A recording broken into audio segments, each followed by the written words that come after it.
मंच पर विराजमान पूर्व मंत्री हिंडोली से विधायक बड़े भाई साहब वासुदेव चांदना साहब, आपके लाडले विधायक सेल प्रेमी जी, आदरणीय ब्लॉक अध्यक्ष जी, मंच पर विराजमान सभी कांग्रेस के नेतागण और सामने बैठे देवतुल्य मतदाता बंधुओं, किसान भाइयों, अन्नदाताओं व युवा साथियों, आपको मेरा राम राम।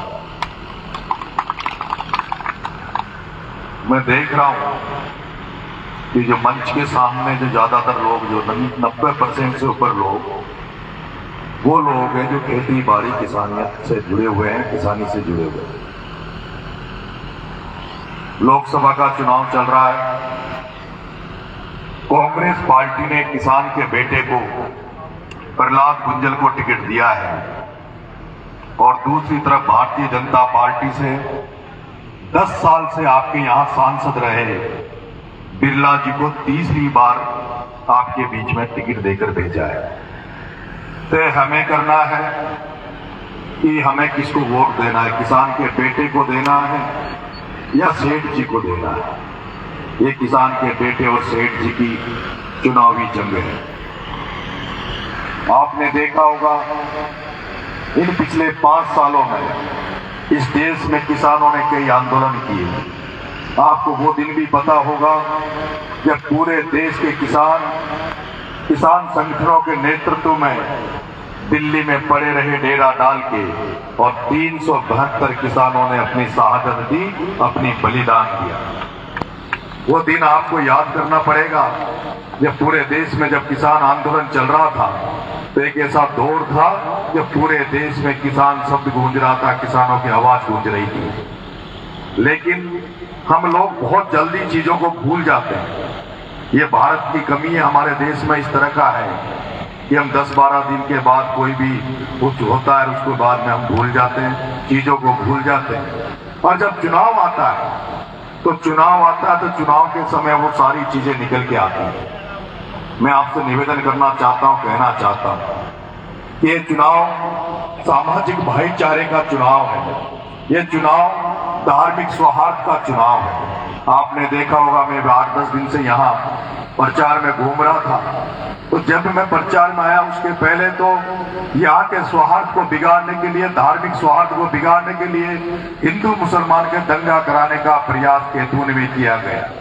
उसके बाद यहाँ पर जो गुर्जर और मीना समाज है उसमें फिर से एक मनमुटाव करने का प्रयास किया गया, उनमें फिर से दरार डाली जाने लगी। इस तरह का प्रयास यहाँ किया गया। अभी पिछले दिनों आपके इस कोटा बूंदी की लोकसभा पर ऐसा कोई नेता नहीं बचा जो आपके बीच में बीजेपी की तरफ से वोट मांगने नहीं आया, चाहे वो देश का गृह मंत्री अमित शाह हो या मुख्यमंत्री भजन लाल जी हो, डिप्टी सीएम दिया कुमारी जी हो, प्रेमचंद जी हो, डॉक्टर किरोड़ी लाल जी हो, प्रभुलाल जी सैनी हो। इस तरह के ऐसे राजस्थान में जितने भी नेता हैं वो सब सेठ जी के लिए वोट मांगने आपके बीच में आए हैं। मेरे से कल किसी ने, हमारे लोगों ने कहा कि आदरणीय डॉक्टर साहब किरोड़ी लाल जी मीणा आपके केशोराई पाटन और बूंदी में सभाएं करके गए, मीटिंगें करके गए, एक बार आपको उस इलाके में जाना चाहिए। मैंने कहा कि डॉक्टर किरोड़ी लाल जी मन से आपके बीच में नहीं आए, वो मन से सेठ जी को जिताने नहीं आए, क्योंकि किरोड़ी लाल जी मीणा का मैं भी चेला रहा हूं, किरोड़ी लाल जी मीणा को मैं भी जानता हूं। किरोड़ी लाल जी मीणा कभी आत्मा से, मन से नहीं चाहेंगे कि सेठ जी के द्वारा एक किसान के बेटे की राजनीतिक हत्या हो। इसलिए मैंने गुंजल साहब से कहा आपको चिंता करने की जरूरत नहीं है, क्योंकि वो किरोड़ी लाल जी हर मंच पे ये कहते हैं कि किरोड़ी लाल जी के जीते जागते तो आदिवासियों का SC/ST के आरक्षण को कोई खतरा नहीं होगा। और जिस दिन इस ST/SC के आरक्षण को खतरा हो गया, उस दिन सारे समाज वाले मिलकर मुझे समुद्र में डाल देना।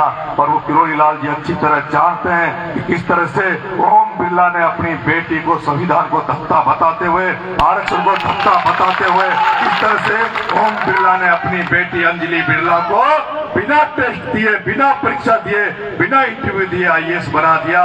सबसे बड़ा अगर आरक्षण पे खतरा हुआ, सबसे पहले आरक्षण को चोट की गई तो उस ओम बिरला सेठ जिन इस कोटा की धरती पे थी। इसलिए मैं जानता हूं, क्योंकि मेरे को पता है जब भी किरोड़ी लाल जी मीणा साहब हाड़ौती में आते थे तो उनकी जैसे सूचना मिलती थी हजारों लाखों लोग उनकी सभाओं में इकट्ठे होते थे। लेकिन इस बार जब भी वो इस हाड़ौती में आ रहे हैं, मुझे लगता है आपने उनके मंचों में संख्या देखी है, वो सब लोग जानते हैं, वो डॉक्टर साहब भी जानते हैं। लेकिन इस बार क्योंकि डॉक्टर साहब आ रहे हैं, केवल वो पार्टी के ऊपर के नेताओं की फॉर्मेलिटी के लिए आदेश की पालना करने आ रहे हैं, वो सेठ जी को जिताने नहीं आ रहे। और मैं तो ये कहना चाहता हूँ, इस सभा में जो डॉक्टर साहब हमारे जो लोग बैठे हैं उनसे भी मैं निवेदन करना चाहता हूँ, ये जो बीजेपी ने जो किरोड़ी लाल का अपमान किया है, ये जो किरोड़ी लाल मीणा के स्वाभिमान को चोट पहुंचाई है, उस किरोड़ी लाल मीणा ने जो पूरी जिंदगी भारतीय जनता पार्टी को मजबूत करने में लगा दी, इस किरोड़ी लाल मीणा ने पूरी जवानी बीजेपी को मजबूत करने में निकाल दी। उस बीजेपी ने किरोड़ी लाल जी को क्या दिया आप सब जानते हैं। आप सब जानते हैं इस पूरे जीवन काल में जो किरोड़ी लाल 5-5 लाख की सभाएं करता था, जिसके इशारे पर पूरा समाज एक तरफा चला जाता था, जिस व्यक्ति के प्रचार में किरोड़ी लाल जाए और उसके लिए वोट मांगे उसको समाज वोट दे देता था। लेकिन वो समाज इसलिए वोट नहीं देता था, वो समाज इसलिए वोट नहीं देता था कि हमारे नेता किरोड़ी लाल का अपमान हो, हमारे किरोड़ी लाल को सम्मान नहीं मिले। उसने वोट इसलिए किरोड़ी लाल जी के कहने पर नहीं दिया कि उनको पंचायत राज दिया, और वो भी टूटा फूटा दिया। अरे इस समाज ने तो आपको कहने पर इसलिए वोट दिया कि आप राजस्थान के मुख्यमंत्री बनते, आप राजस्थान के डिप्टी सीएम बनते, आप राजस्थान के गृह मंत्री बनते। मैं कहना चाहता हूँ, अगर किरोड़ी लाल जी के कोई आसपास कोई सुनने वाला हो, उनको चाहने वाला हो, तो आप किरोड़ी लाल जी को असली भक्त तभी बनोगे जब आप ये समय आया है बदला लेने का, आपको समय आया बदला लेने का। इस भारतीय जनता पार्टी को इस तरह से नेक्स्ट से इसके सेठ जी को नंगा करके यहाँ से भगा दो, जिससे पता लग जाए कि किस तरह से किरोड़ी लाल मीणा का अपमान भारतीय जनता पार्टी ने किया। उसका यही समय है, यही समय। अगर इन सीटों पे अगर भारतीय जनता पार्टी की जमानत जब्त करके भेज दिया तो मुझे पता ब्राह्मण समाज से 10 विधायक अभी भारतीय जनता पार्टी से बीजेपी में है, 10 ब्राह्मण समाज के विधायक भारतीय जनता पार्टी से अभी बीजेपी में है, जिनमें अगर सबसे सीनियर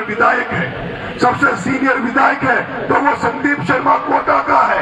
लेकिन बिरला जानता था कि अगर एक कोटा का ब्राह्मण का बेटा है संदीप शर्मा मुख्यमंत्री बन जाएगा तो मेरे घर के आगे चाकरी कौन करेगा, मेरी गुलामी कौन करेगा। इसलिए उस ब्राह्मण को नहीं बनाकर पहली बार बने एक भजन लाल को भरतपुर से मुख्यमंत्री बना।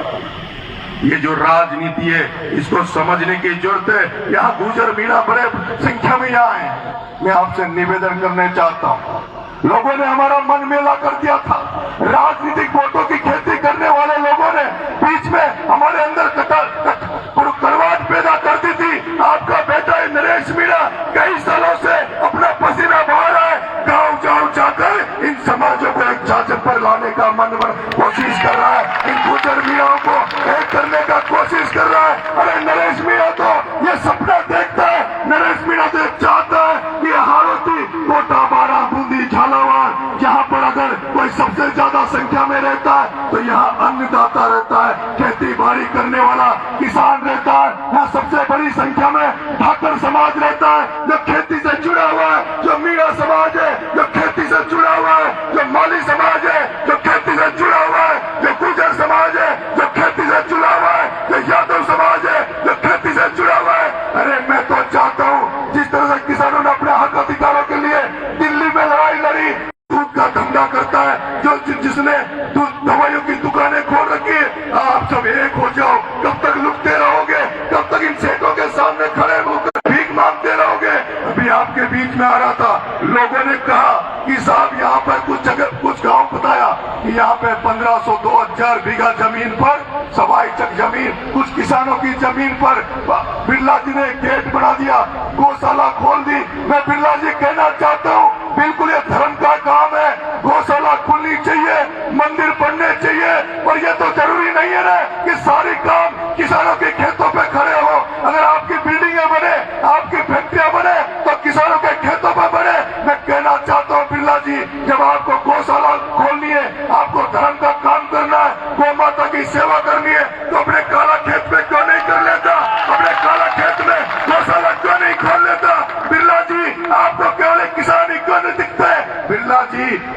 जब किसान जब फसल काट के अपने घरों पे लाते हैं, एक किसान सोचते हैं हमारी फसलें कट गई, अब हम लोग सीधा यहाँ से मंडी में जाएंगे, समर्थन मूल्य पे कांटे लगेंगे, उन समर्थन मूल्य पे कांटे पे अपनी फसल को बेचेंगे और समर्थन मूल्य पे कांटों पे जो पैसा आएगा उसको बोराओं को चुकाएंगे। लेकिन इस कोटा, बारा, बूंदी, झालावाड़ में जब किसान भाई अपनी फसलों को काट लेते हैं, जब उनकी इच्छा होती है कि हमारे समर्थन मूल्य पे कांटे लगे, हम समर्थन मूल्य पे अपने माल को तुलाए, तब उन समर्थन मूल्य तब नहीं लगते मेरे किसान भाइयों, समर्थन मूल्य तब